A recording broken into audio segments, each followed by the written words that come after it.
Hello बच्चों, कैसे हो आप सब। आज का हमारा टॉपिक है लाइट माइक्रोस्कोप। माइक्रोस्कोप एक ऐसा बायोलॉजिकल टूल होता है जिससे हम ऐसी छोटी छोटी चीजें देख सकते हैं जो कि हम नेकेड ऐसे नहीं देख सकते हैं, और हम यूज करते हैं यहां पर light. So we use light to view small objects not visible to naked eye. तो ऐसे बायोलॉजिकल टूल को कहते हैं लाइट माइक्रोस्कोप। और यहां पर जो मैं माइक्रोस्कोप डिस्कस करूंगा that is compound light microscope. Compound light microscope ऐसा माइक्रोस्कोप होता है जिसमें एक से ज्यादा लेंसेज को यूज किया जाता है टू विजुअलाइज स्मॉल ऑब्जेक्ट्स। चलिए पहले हम पढ़ेंगे पार्ट्स ऑफ माइक्रोस्कोप। सबसे नीचे यहां पर जो पार्ट है दिस इज बेस। बेस जो होता है ये माइक्रोस्कोप का सबसे नीचे वाला पार्ट होता है and this part supports the microscope.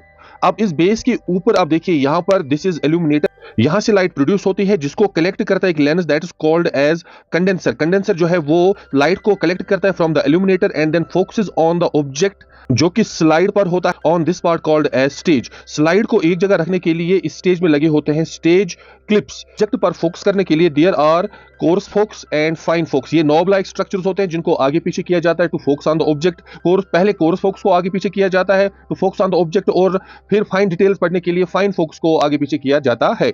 ऊपर यहां पर आप देखिए दिस इज द आर्म जिसकी वजह से माइक्रोस्कोप को हम पकड़ते हैं। आर्म के ऊपर this is the head part of the microscope, और यहां देखिए दिस इज आईपीस। यहां पर एक लेंस होता है जिसका पावर यूजुअली 10x होता है, और यहां पर कौन सा लेंस होता है, यहां पर कन्वेक्स लेंस होता है।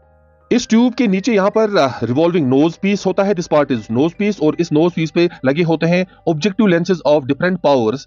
यहां पर यूजुअली जो ऑब्जेक्टिव लेंसेज होते हैं वो भी कन्वेक्स लेंसेज होते हैं जिनका पावर 40x यूजुअली होता है। लाइट माइक्रोस्कोप की जो एबिलिटी है to magnify the objects, to increase the size of the objects, to increase the image of the objects, वो डिपेंड करता है power of eyepiece and power of objective lens. So magnification power of microscope depends on the magnification power of eyepiece multiplied by magnification of objective. यहाँ पर magnification of eyepiece is 10x and magnification power of objective lens is 40x. Magnification power of this microscope becomes 400 times. This means this microscope can increase the size of the image of an object by 400 times. Microscope की एक important property होती है besides magnification, होती है resolving power. It is the ability of a microscope to distinguish between two closely spaced objects as separate entities. यानी दो चीजें जो बहुत क्लोज हो उनको एक माइक्रोस्कोप कितना अलग दिखा सकता है, इसे कहते हैं रिजॉल्विंग पावर। जो माइक्रोस्कोप जितना क्लोजली स्पेस्ड ऑब्जेक्ट्स को ज्यादा अलग दिखा सकता है वो माइक्रोस्कोप उतना ही ज्यादा अच्छा होता है। Resolving power of light microscope जो है वो कितना है, 0.2 माइक्रोमीटर। यानी ऐसी दो चीजें जिनकी डिस्टेंस 0.2 माइक्रोमीटर होती है या 0.2 माइक्रोमीटर से ज्यादा होती है उनको ये लाइट माइक्रोस्कोप बिल्कुल अलग अलग करके दिखाता है।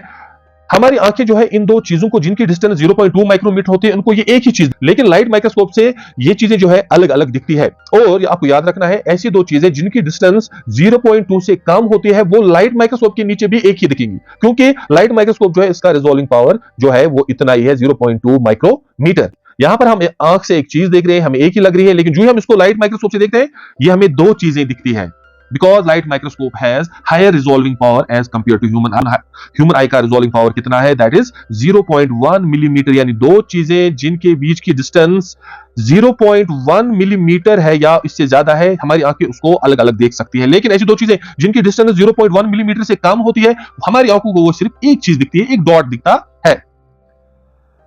अब रिजॉल्विंग पावर को कैसे कैलकुलेट करते हैं, ये इंपॉर्टेंट स्लाइड है, यहां से अक्सर क्वेश्चन पूछा जाता है। इसके लिए हम ये फॉर्मूला यूज करते हैं, that is resolution is equal to 0.61 lambda divided by n sin alpha. अब लैम्डा क्या होता है, लैम्डा होता है wavelength of the radiations which are used to visualise thing. और आप लाइट माइक्रोस्कोप में जो रेडिएशन यूज की जाती है दैट इज व्हाइट लाइट, और व्हाइट लाइट की जो वेवलेंथ होती है that ranges from 0.4 to 0.7 micrometer.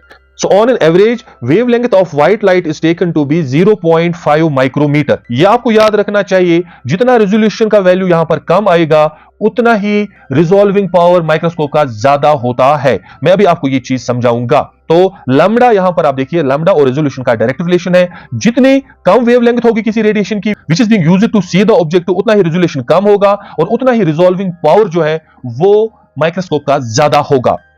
What is this n? N is the refractive index. What is refractive index? It is the speed of light and divided by speed of light in medium. तो यहां पर जो medium है वो क्या होता है, वो माइक्रोस्कोप में हम एयर यूज करते हैं, क्योंकि लाइट जो है वो मूव करती है from light source and falls on the objective. वो लाइट जो है वो ट्रेवल करती है through air. Speed of light in vacuum and speed of light in air जो है ना वो सेम होती है, तो जब न्यूमरेटर और डिनोमिनेटर सेम होता है तब वैल्यू कितना आता है, तब आता है 1। तो n का वैल्यू जो है लाइट माइक्रोस्कोप में आता है 1।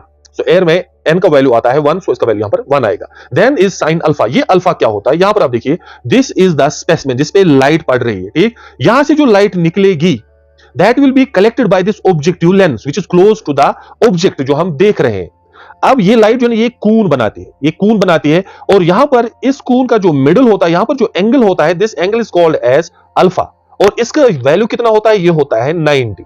सो यहां पर अल्फा का जो वैल्यू है वो होता है कितना, अल्फा का वैल्यू होता है 90, और साइन 90 जो है, साइन 90 वो किसके बराबर होता है, वो साइन 90 बराबर होता है 1 के बराबर। So you can use all these values to calculate the resolution of a microscope. मैं आपको फिर से बोल रहा हूं, जितना रेजोल्यूशन का वैल्यू कम होगा उतना ही रिजॉल्विंग पावर किसी माइक्रोस्कोप का ज्यादा होता है। For example there are two microscopes, microscope A and microscope B.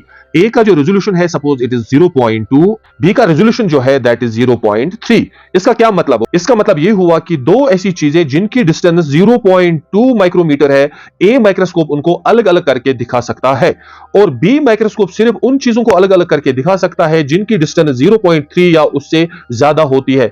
B के अंदर आपको दो चीजें जिनकी डिस्टेंस 0.3 माइक्रोमीटर से कम होती है वो आपको एक ही चीज नजर आएगी।